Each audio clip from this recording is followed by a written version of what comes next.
Lang guys, so for today's video, magpakaon na sa ta sa manok, di man ta contractor no, nga nagkutag income. So, pakaon ta sa manok, parang naatay paabuton. Diba? Saris lang. Yan, magpapakain tayo ng manok. Wala na pagkaon akong manok. Yan. So, kaduha lang na ako, ginapakaon akong manok kay wala mo kay kwarta.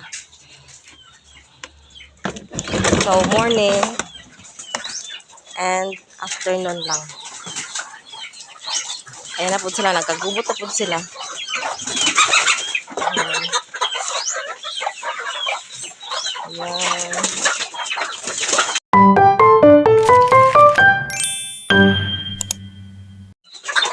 Gubot kayang kalibutan. Siyempre, ikaw ba naman ikulong, di ba? Tapos, di ka man kapangay kay, mainis sila ang niya sa gawas kay makahanap mo na sila, makahanap buhok.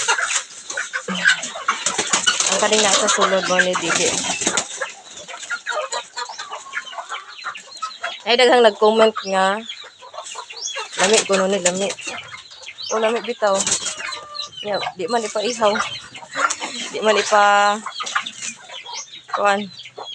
Kung dilisip unon, di ta kakaon. Nana ba?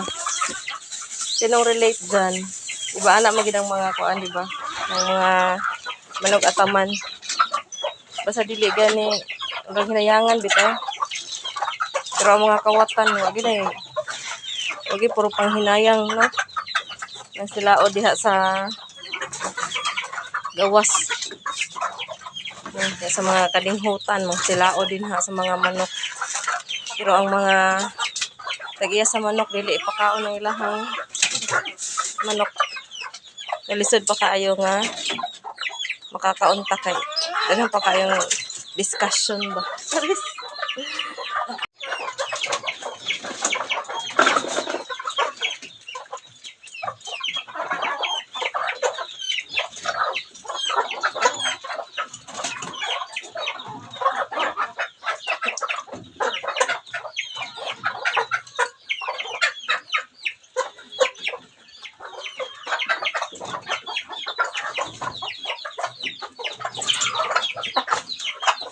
Ayan, usa lang ako nabutangan og